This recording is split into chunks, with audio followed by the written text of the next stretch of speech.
Welcome to my show. I'm a guest here. Her name is Marla Goldberg. Dr. Marla, how are you doing? I'm good, thank you. How are you doing? I'm fine. Thank you very much, Dr. Marla. Firstly, you are an author. You are also a doctor of metaphysical healing, and you're also a podcast host. Can you please, Dr. Marla, discuss more about yourself and how you are doing currently now, Dr. Marla? So, yes, I had a podcast called Guided Spirit Conversations for almost 6 years. And I put a pause on it.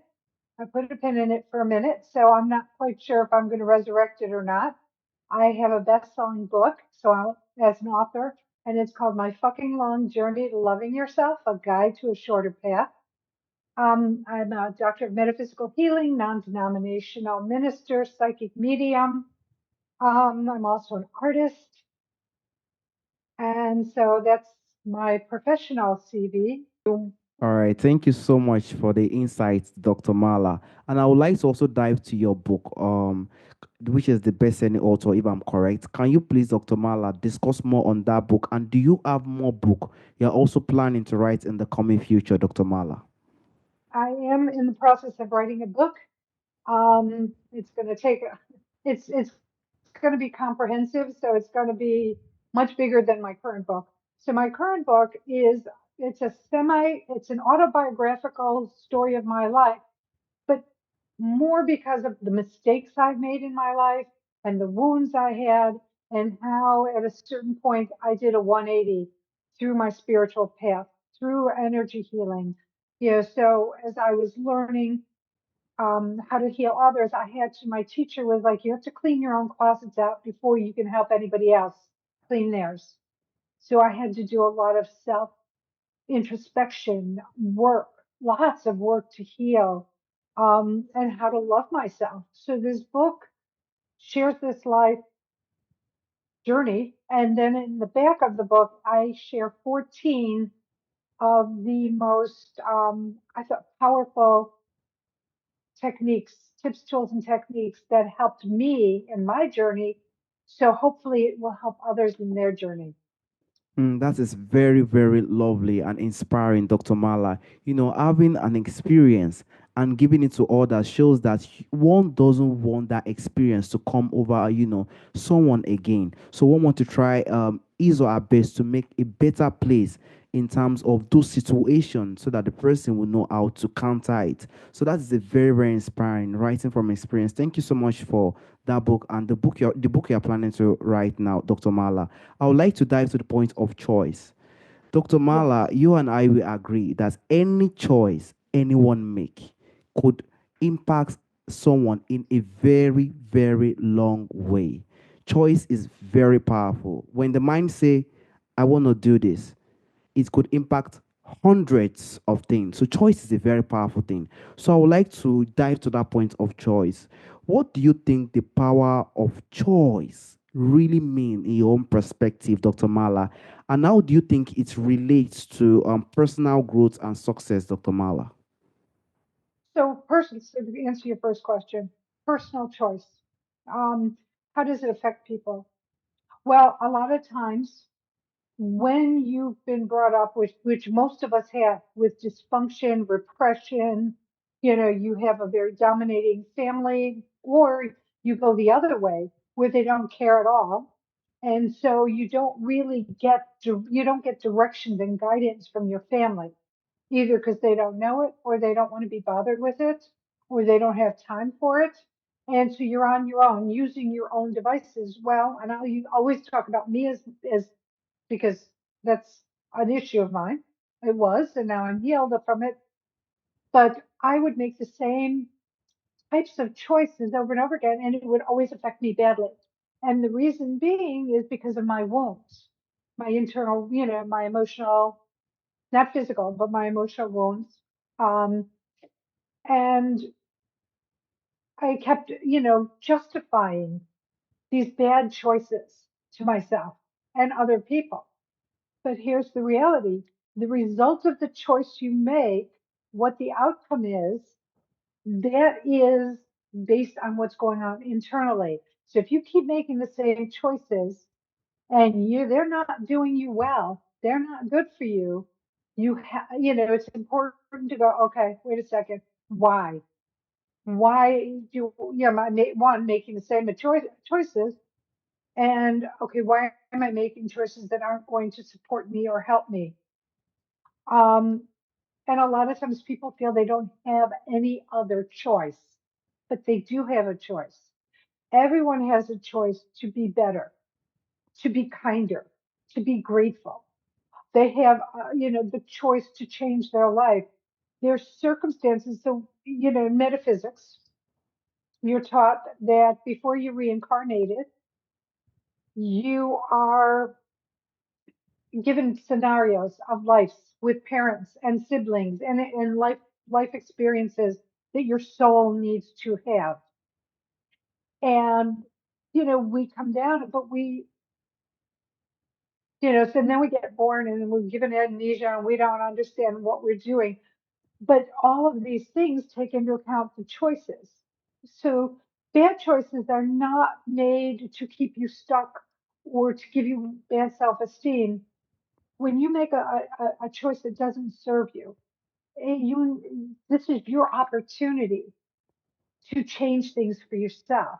Because if you can get introspective and say, okay, this choice didn't work, this choice wasn't successful, then you can go, okay, you can change the choice. So, for example, you take a job because you need a job. So you take the first thing that comes, and it's not going to be the job you want, but you take it because of you think your need. So it's out of desperation. And it doesn't work out. And then you take another job the same way. So you don't interview the interviewee or learn about the company and how they treat people until you're in it. So you don't save yourself the time. But if you pull back while you're in this horrible job, the one that doesn't serve you, you don't like, if you go look for another position or go look for education and learn another ability, another skill, that's a way of changing a choice.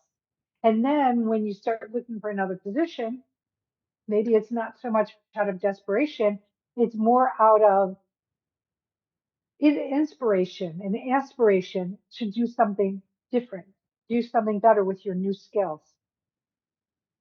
Thank you so much for that insight, Dr. Marla. That shows that every single choice starts with the emotion. I think the emotion is where the situation starts from. When the emotion comes in, then the person will start to get to the point of a level where the person wants to make a choice. And that choice is either good or bad, as you said. And we just have to definitely have to give the right questions when we feel our choices are not favoring us. That means asking the question, what do I think that is, wrong about me?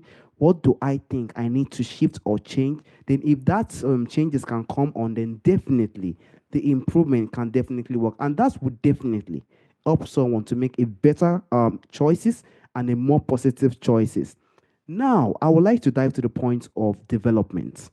When these choices have Yes. been it gets into a point, now I've gotten to a point, I can make better choices. I can ask myself, adjust, then go for a better choice to help myself. The emotion is not what is just dragging me to the wrong choices anymore.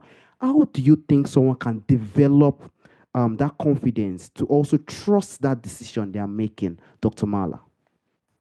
Well, here's what you need to understand, in my opinion. People make choices the same way. They do it through habit.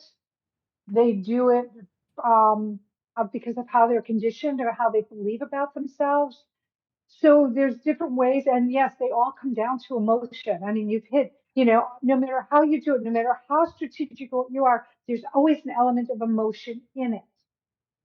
But do you want positive emotion, or do you want the alternative in what you're doing?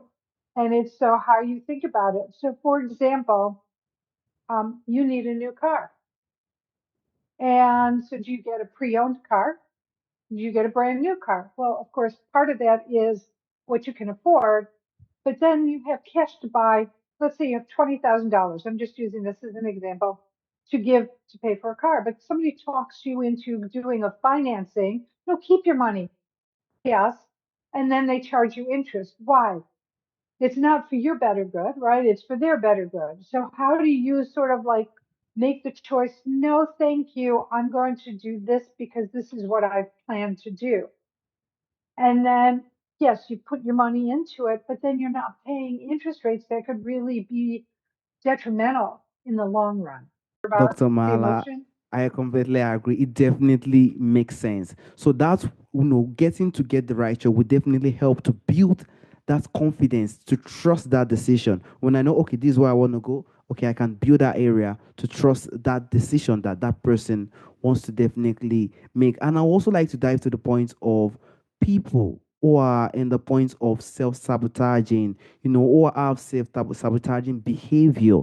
And do you think self-sabotaging behavior also affects or keeps someone from making better choices? And do you also feel like childhood trauma, childhood issues also limit someone from making decisions? And if you feel like, how do you think someone can fix that, Dr. Mala? Okay, I'm going to say yes to both of those.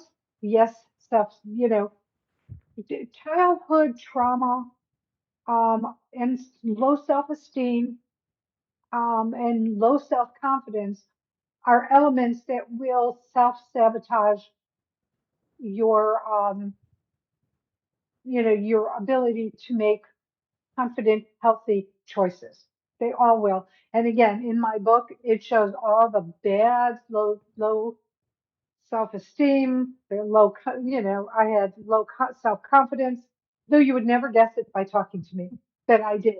But here's the thing, all your choices, all your decisions are a reflection of what's going on within you.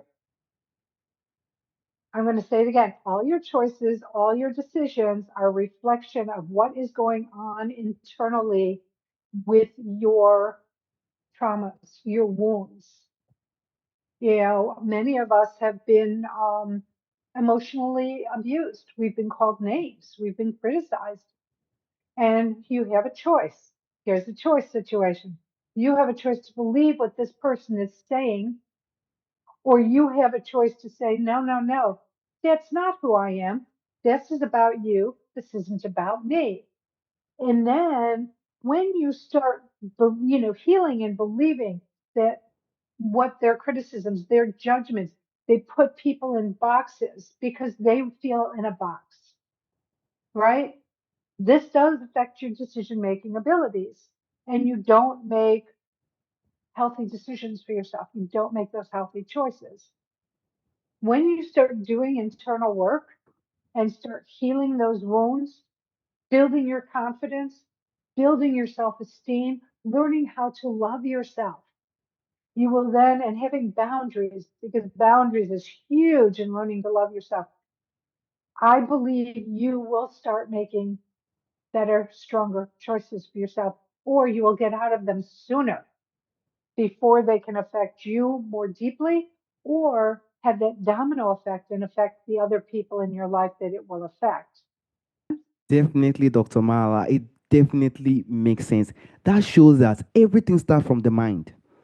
The mind Yeah. and every single wound that are there will definitely affect the choices we make. So that shows that I know that what you said now, which is someone should try is our best to, take time to heal that wound. When the wound heals, then definitely choices will definitely improve. That could take a lot of time, that could take a lot of effort. Even from your experience, you should definitely know that, it should take a lot of time. But if someone can be patient enough to build that healing, then definitely the choices will start to build. And one can be saying, I was like this before, but I am not like that now. I make choices like this before, but everything has changed. That shows. And I would like to also dive to this point, Dr. Marla, because to do this, do you personally feel like forgiveness play a role in making this work and also reclaiming power of choice, Dr. Marla? Okay, so to answer your question, yes, I do. Forgiveness is huge. But here's the important part. You need to be able to forgive other people, which is the gift you give yourself. You know, because a lot of people say, why do I want to forgive this idiot? Because they hurt me, they insulted me, they stole from me. This is a gift you give yourself because you unburden yourself. And it's just like, this is about them. I'm not going to own this. And this will take it out. And then it's also about forgiving yourself, which is more important than forgiving others. Because the majority of us as humans tend to beat ourselves up emotionally. You know, the self talk the majority of human beings has is so debilitating. And again, it because you take other people's criticisms and judgments and insults and you take them in and you start owning them. And then they start taking up rent. They take space up in your mind and you ruminate like a hamster on a wheel, right? It goes round and around and around. And so it's learning how to forgive yourself for any bad choice you made, for hurting someone else's feeling. I didn't know any better. I forgive myself. I'm going to do better sooner. I'm going to do better today. I'm going to make those efforts to be better right now and to not be cruel to myself, to not believe other people's things because that's not what I believe about me. You know, we're as babies, we don't come in with, I mean, we come in with karma that we do come in, but we don't come in as bad people. We don't come in as cruel people. Those are learned behaviors, in my opinion. If somebody wants to show me that there's a DNA factor, I would be definitely open to listening to that or reading it. But in my opinion, it is, well, I have to, you know, because I'm just saying that's not true. But in my opinion, in my perspective, these are taught behaviors. So once we can forgive ourselves and let go of these things in our heads, it starts to help our heart. So I do a thing called clear delete. And so if I have a negative thought or if I have a negative feeling, or even if I do something that isn't in integrity, I clear delete 3 times. I say clear delete, clear delete, clear delete. Because what it does, when you have these negative thoughts, even to yourself, you're sending it out into the ethers and it boomerangs back at you, right?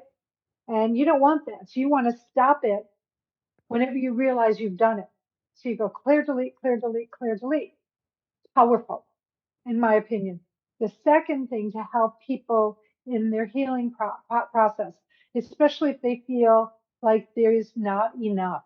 I don't have enough food. I don't have enough money. I don't have enough clothing. I don't have enough cars or jewelry, whatever might be enough to that individual. Um, be grateful. And you can start with 3 things you're grateful for. I'm grateful I have a roof over my head. I'm grateful I have a toothbrush. I'm grateful I have toothpaste. I'm grateful I have soap. And then you can build it up with other gratitudes. I'm grateful I have friends. I'm grateful I have this podcast and I'm helping people. And the more you put out your gratitude, that too works like a boomerang. And it comes back and it helps you heal and it brings joy in your life.